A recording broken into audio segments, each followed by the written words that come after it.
Hello everybody, welcome back to the Sport Chippers YouTube page. Kris Commons is the guest today on the page, often a controversial figure, particularly when moving from Forest directly to Derby. On this interview you'll hear his side of the story and it may just change your opinion of Kris Commons going forward. That's up to you to decide. So that's coming up very soon. Also need to mention a couple of things. I'd love you to subscribe to the video and like the video, assuming you do like the video. I'd also get involved with Chippers Club as well. Members of Chippers Club have seen an extended version of this video over the past few days. I'll put a link to how you can join Chippers Club in the description below, so if you want to sign up then you can do that. I would love you to become a member of Chippers Club. But most importantly, here's Kris Commons next. Kris, fantastic to see you again. Thanks for joining us. I really appreciate your time. Let's start for you where it all started, which was at Stoke, really, was it? Which was a bit bizarre for a Nottinghamshire lad. How did that all come about? Yeah, well, at the time I was at Notts County as an old kind of youth player, YTS, looking to try and obviously make this step up into being a 16-year-old where then you get put on for full time. But the delayed process of me actually being told whether or not I was going to get an apprenticeship or not was becoming quite evident that maybe I wasn't going to be offered a YTS contract there. So me and my father took the decision to leave and go to Chesterfield, and that was only because of a previous coach at Notts County with his phone number, and he says you could come on a trial, no problem at all. Well, that trial was against Stoke City. We won 2-0, 2-1. I scored, and the chief scout at the time was Dick Bradshaw, and he quietly just said to my father, if that's your boy, we'd like to sign him. So that was pretty much it. Yeah, the 90 minutes that pretty much changed my career path from obviously being at Notts County and looking like I was going to be obviously getting into the youth system with Jermaine Pennant was in my age group at the time. Obviously a lot of hype and a lot of noise coming obviously about his career at the time as being a 16-year-old. So, it was a different path, but certainly one that I thoroughly enjoyed. How did you get from Stoke to Forest then? Because obviously Joe Kinnear was the Forest manager, but I wonder if the deal had been done some time before, or whether Joe Kinnear was the manager you signed for. Well, yeah, I was at Stoke City actually doing all right. There was me and another good friend of mine called Henry, and we was like the kind of two people that was really progressing through the youth team, the reserves, and then into the first team. So we were in and around it. But at the time, the manager was Tony Pulis, and obviously his kind of philosophy was very, very difficult to beat. We worked on set pieces a hell of a lot, shape of play. There wasn't a great deal of emphasis on playing football and attacking football. It was more territorial. You get into the final third. We had some big players. We had Carlos Saba, Akin Bayi, we had Gifton Noel Williams. These were big, powerful centre forwards that were there to do a job, and that was win the headers, be physical up front. And the kind of beauty of the game in terms of getting the ball down and making passes and 1-2s kind of lost its way. And I just thought that how much football am I going to be playing under Tony Pulis in this style of play? I'm only 5'6", 5'7", and it wasn't ideal for myself. I thought for development wise, and my agent at the time told me that Nottingham Forest were interested. I knew that Andy Reid was on the verge of potentially sealing a deal away from the City ground, so I thought it would be a natural progression to go and play for Nottingham Forest. And we'd always played against them, and with Paul Hart's philosophy and the lads that were coming through at the time, like Michael Dawson, there was Foy the left back, there was Reedy obviously, Prutz, there was lads that were coming through at a youth level that were really, really good, and then making the next progression and moving on and doing really well for themselves. So I thought for me naturally, and obviously being a Nottinghamshire lad, it was ideal. And what sort of environment did you walk into? Because Joe Kinnear gets a fair amount of stick for being kind of a very hands-off, very relaxed kind of figure. Quite different to Pulis, I would think. Yeah, no, it was extremely relaxed. I remember most of the training sessions were taken by Ian Bowyer, Des Walker, I can look back on, it was probably, an old-fashioned manager, got the players through the door, and then, let them express themselves, if you know what I mean. There wasn't a great intent on tactical awareness. So was it enjoyable from your perspective? Or from your perspective, was it enjoyable? I was just in awe of being involved with likes of Des Walker. I'd been a kid at the City Ground and watched them. I was part of the Junior Reds program. Still got photos now. Nottingham Forest, I think, was one of the first stadiums that I played at as a real small 10, 11-year-old. Same team as Jermaine Genus.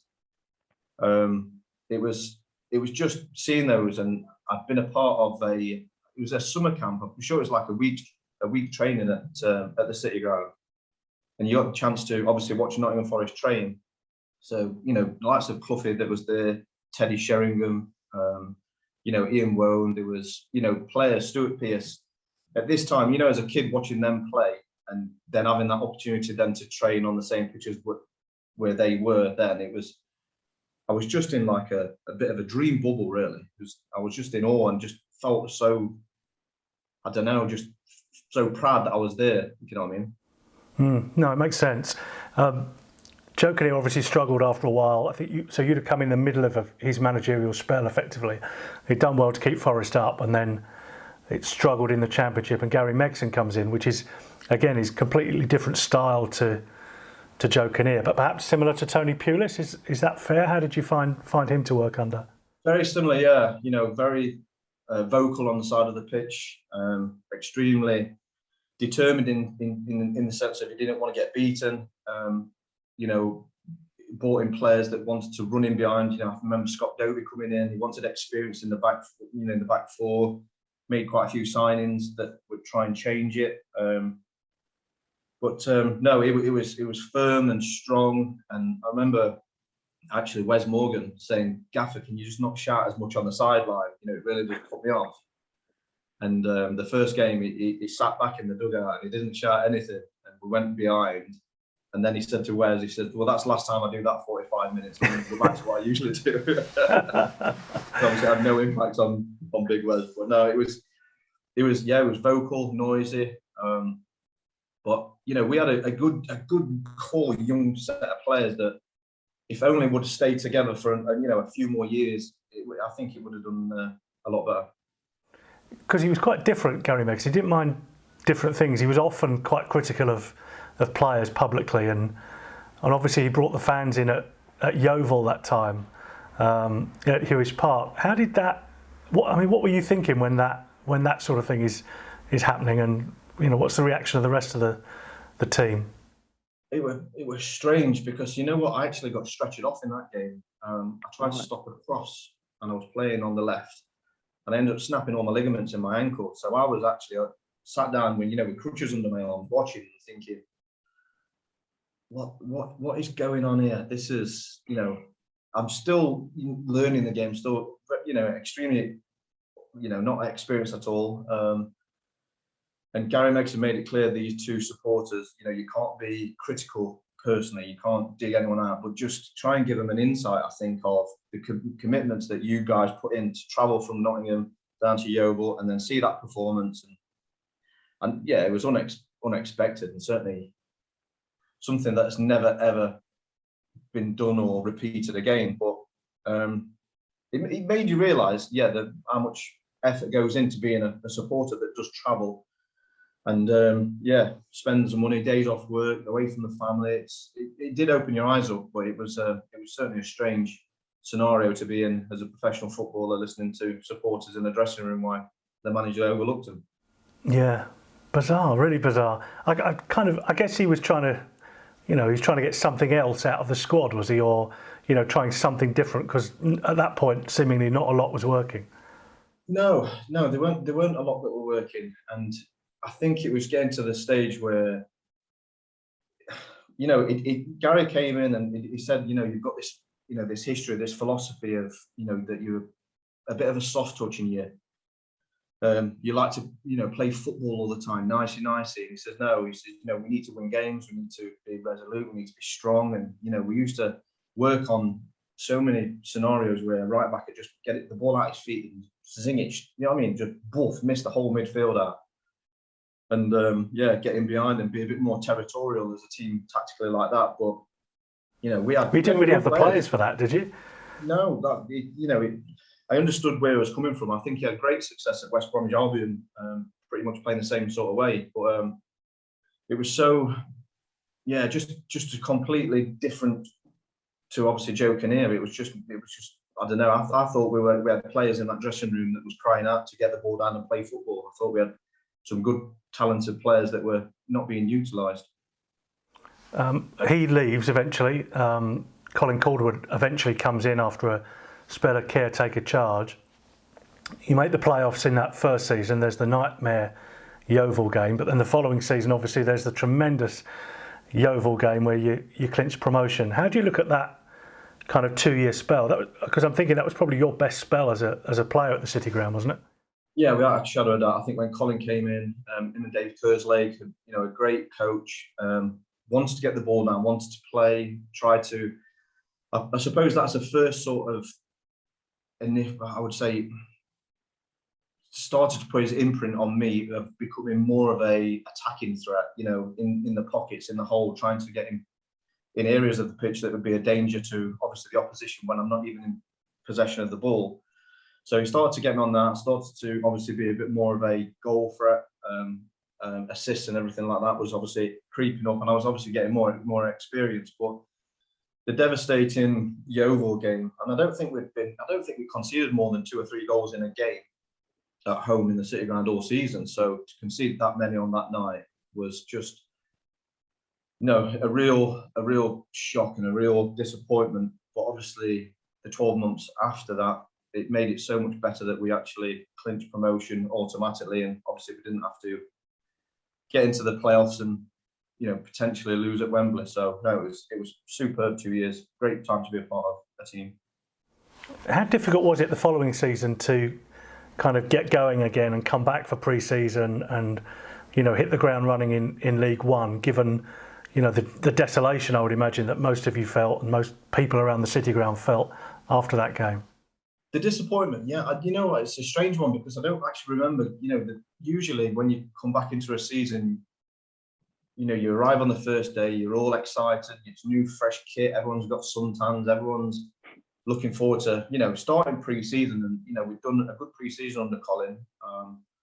We had a few new arrivals, but we still had a good, strong squad, and we knew we were obviously favourites. I think going into that season to get promoted again. But it's the sort of nights. It's the sort of fixtures when you look through. There's not many that kind of catch your eye and think, oh, that's going to be a mouth-watering tie. But we're Leeds United in League One at the time. Yeah. Ellen Road, I remember that being a cracker. It's been that long. I mean, there's some tricky games. And, like Scunthorpe away, Doncaster. They were always decent, Donny. Scunthorpe were always strong. Yeovil were a tricky place to go and play football. Plymouth, was it? So not so much, in the Championship, you look through and you go, oh, what a set of fixtures you've got there. But League One was just all about, let's get out of this league as soon as possible. And, then we can, look for the fixtures. The following season you did. What do you remember of that day? Again, you scored against Yeovil at the City Ground, but that day of promotion, how much do you remember of that itself? Oh, it was sensational, yeah. I've only seen some pictures not so long ago, because I think we're all holding hands in the middle of the pitch, and the emotion of obviously knowing that, I think it was Doncaster at the time that was in second. We obviously leapfrogged them into automatic promotion, so then they had to obviously play in the playoffs, and listening to the crowd's reactions of they're losing, we're winning, was just phenomenal, yeah. And then obviously on the score sheet, get the win, get the promotion, and then you can celebrate. It was great game, great result, and one that was probably unexpected. We never thought that Doncaster would drop the points, but they did, and ultimately got us automatic promotion on the final day of the season. Brilliant. There's much more from Kris Commons on the way in just a moment, including that move from Forest to Derby County. That on the way in a moment. Just a reminder from me, if you're enjoying the video, give it a like. It spreads it to more people and helps my channel. If you subscribe as well, that will certainly help, and you'll see any videos the moment they come up. And if you want to go the whole hog, why not join Chippers Club? The link to see the options, there are 3 options, gold, silver and bronze.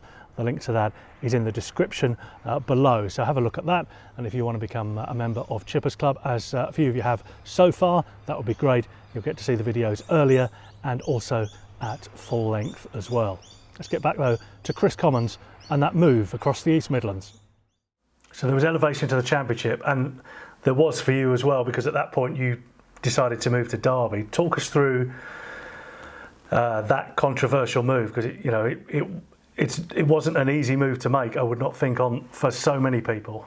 No, you know what? There was 2 clubs that was interested in me at the time. It was Derby and Queen's Park Rangers. I would like to say that Nottingham Forest were interested, but they never offered me a contract. They never sat me down. I remember going into Colin Calderwood's office in the new year, and I said, "Listen, Colin, I need a contract. I would like to think that I was a valued player at the club, and looking to the future." I says, "But you do realise I'm able to sign for anyone today. Anyone. I'm in the age bracket where I'm a free transfer. I'm on a Bosman. I can leave for nothing." And he told me about all these kind of stats of how much assists I'd make when I played, when I was in the team, when I was out the team, how many goals I contributed to, and just gave me this, I don't know, kind of nonsense talk, really. And I just said, "Well, who's making all these decisions?" And it's, obviously the hierarchy, the board and everything like that. But yeah, going into that last game of the season, I'd still not been offered any contracts by Nottingham Forest, never been, given any sort of reassurances that if we got promoted, we want you to stay, or if we didn't, you're going to leave. And it was a terrible time in, obviously, mine and Lisa's life. Obviously, during that season, we'd obviously lost our baby, so that was at a time when I couldn't move away from home. Lisa was 23, 24 at the time, I think, roughly, maybe a bit younger, 22. And I just thought, I can't ask her to go and live with me, in London. I can't do it. I can't take her away from my family and friends. Yeah. She had counselling. She had all this network in and around her. And for me personally as well, I didn't want to, jump and move to London. So, never in my wildest dreams did I think I would be leaving Nottingham Forest to go to Derby. I never wanted to leave Nottingham Forest in the first place, but the Derby situation came along where I could still live at home. And that was the one and only decisions, really. Is it difficult as a player in that scenario? Because obviously the club are saying X, Y, Z, and it happens at all football clubs, and the player has to just kind of sit there and kind of not give their side of the story and just kind of take it all. Yeah, I was so surprised, because obviously during that season, we'd gone through the grief of losing obviously our first child, and I think I only took about 1 game off. I think the boys were playing Bournemouth away, and I can remember saying to Colin Calderwood, I said, "Listen," I says, we'd lost a baby. I need to go. I need to get out of here. And, Lisa was full term. It was 1 week off, I think, and then I can remember Perchie in the dressing room says, "Are you all right?" I said, yeah. So I just want to get playing football again. Just want to concentrate on football. That's all I wanted to do, really. And then obviously, I just think it was just so badly managed from a Forest side of things, where they could have quite easily said, "Listen, we want to sign you up for 2 or 3 years. If we get promoted, you'll get this money." Because I knew obviously the budget would have been completely different, Championship to League One. If you stay and you want to be a part of this, then this is what we're going to give you. But there was nothing. There was no contract negotiation. There was no sit down. There was no chat between myself and the chairman at the time. My agent was saying, "I'm bringing them." No response. Nothing. They don't. It really took me back to when we started. When I was a young kid at Notts County.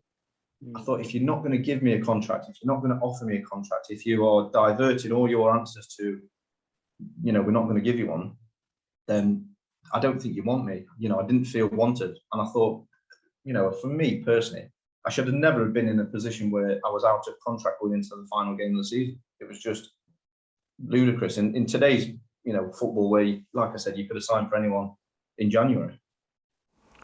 So, I mean, you signed for Derby. You obviously knew what was going to come your way and the criticism and the stick. I appreciate everything that was going on at home, which is obviously far more important. But was there a point where you thought, I can't actually make that move, I can't sign for Derby, or in your mind was that the only realistic option? Oh no, I stewed on it. Yeah, I stewed on it. I was like, oh, this is going to be, because like I said, all my fond memories and all that I've been playing for the junior Reds at such a young age, playing at the City Ground at such a young age. All my first idols would have been, like I said, the Cloughs, the Stuart Pearce, Des Walkers of the time. It was just a strange, and I didn't really, because I think we'd only played against Derby once, and that might have been a cup game when George Burley was in charge. I never really got the real feel of I wouldn't say hatred, but certainly not far off the rivalry. Never got the feeling of that. So I knew it was going to be bad for the 2 games of the season. But I just thought, if I can get through those 2 games, then I've got thick skin. Ultimately, I'll become more of a better player. And I knew that Derby was, with Paul Jewell, they wanted to try and get promoted to the Premier League, which I think probably in Nottingham Forest eyes, they were just probably looking at survival the year after. You make the move and you talk about the 2 league games, and then sod's law, there's a FA Cup draw that pits the 2 teams together, which obviously then goes to a replay, which is at the City Ground, which is an amazing game. Forest are 2 up in 15 minutes and you turn out to score the winner for Derby. How was it coming back to the City Ground? How much did you look forward to that? Did you dread it or? Dreaded, yeah. Dreaded it, yeah. Just because I knew, you see, when you're at Nottingham Forest, it's not just the supporters that you had a connection with. It was all the staff within the building as well. So, the gentleman that used to make me a coffee before match day, I used to go in a little bit early and we used to have a chat. And, tell the kit man, Tony the bus driver. There were so many people there that you had relationships with, and and they've been there years, haven't they? Yeah, the abuse, the noise. I can remember taking a corner down in front of the A block bit, in the corner there, and there were cigarette lighters being thrown at my head, and I just thought, oh my life,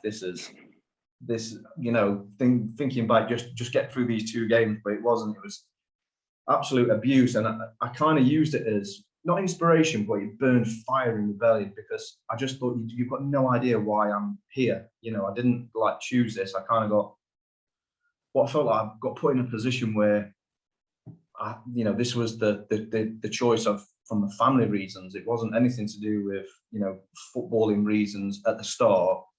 And were you tempted to say something at that point? I mean, to my colleagues at the time at Radio Derby or the local paper or something, to kind of explain your situation?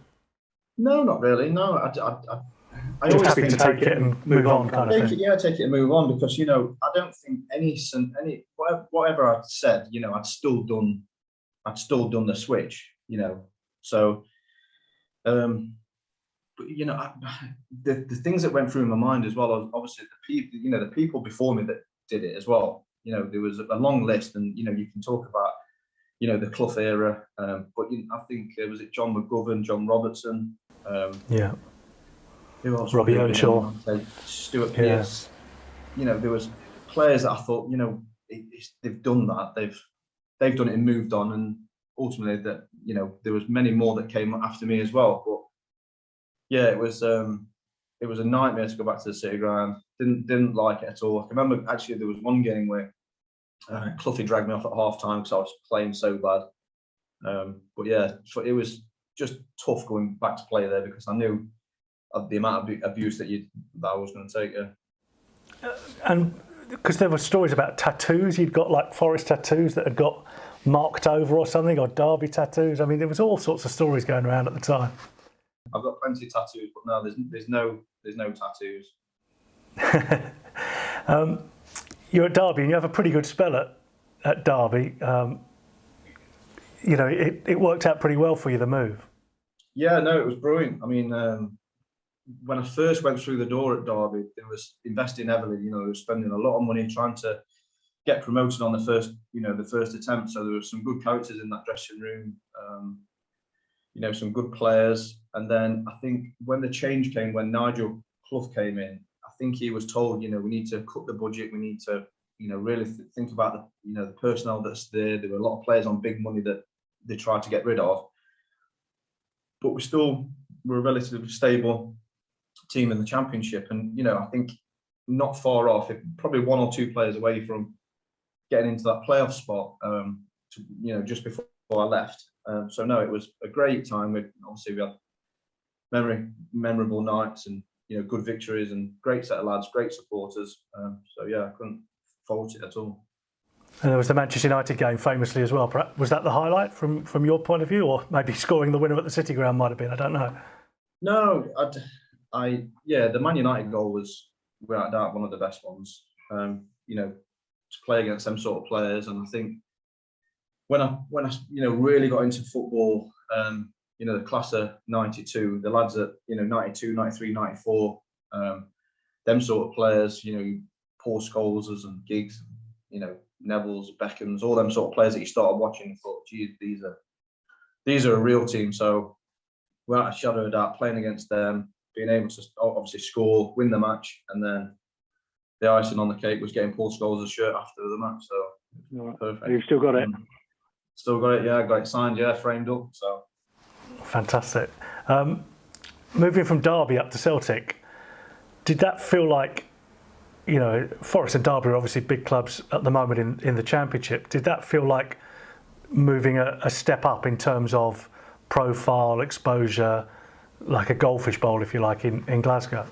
It is a goldfish bowl, yeah, without a shadow of a doubt. The move itself, because there was rumours, my agent told me that, that there were numerous clubs that were interested. And again, I was in a scenario where it was possibly the day before the last day of the transfer window. And again, I was out of contract. There was, Clough was trying to get me to commit to my future, but obviously he was trying to make wage cuts. So they did actually offer me a contract, but he wanted me to take a wage cut, which in my position I didn't want to do.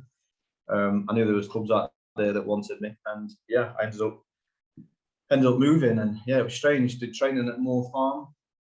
Tom Glick pulled me into his office and said, "We've sold you.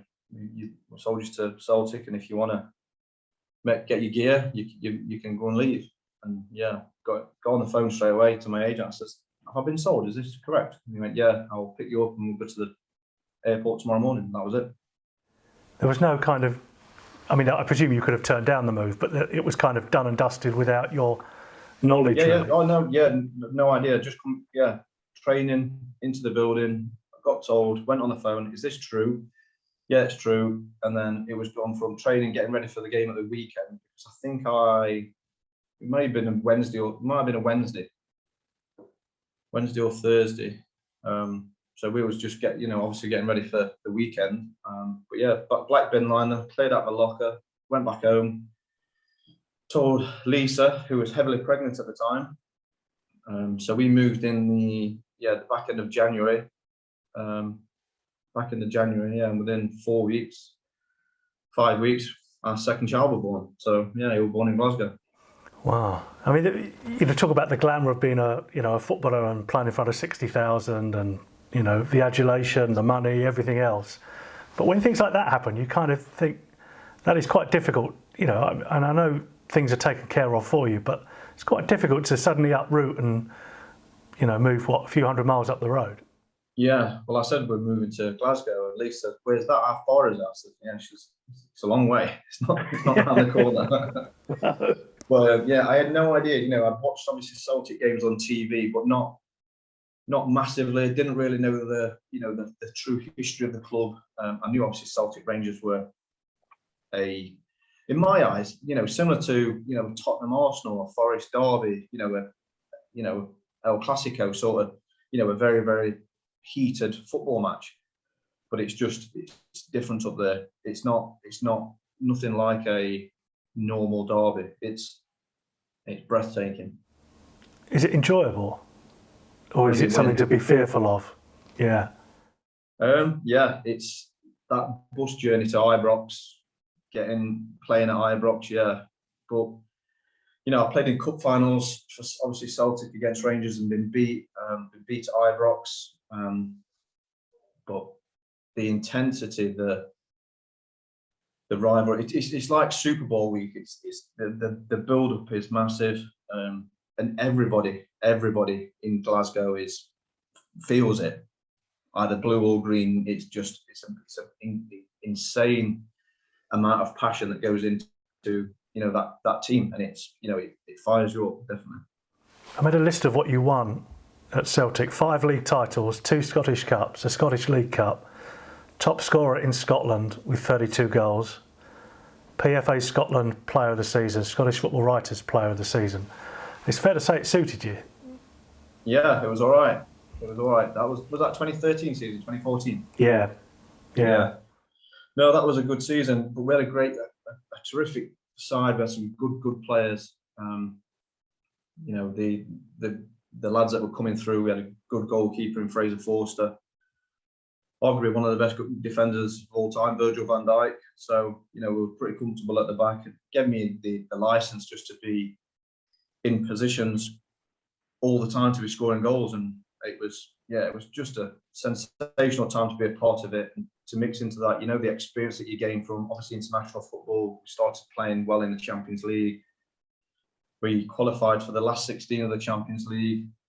We got beat heavily by Juventus in obviously home and away. But, when you looked at Juventus' team with Pogba and Pirlo and Buffon, these were, players that I'd only seen on, FIFA or Pro Evolution Soccer. It was just mind blowing to go to go and actually arrive the day before the game and train at the Camp Nou and San Siro. And it was just a great experience, great time.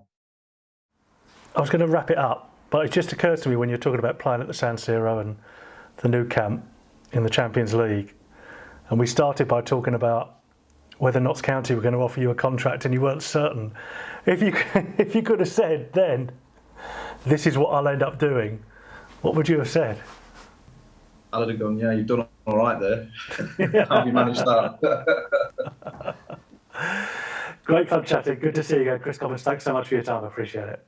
No worries, thank you. So my thanks to Kris Commons for joining us on the Sport Chippers YouTube page.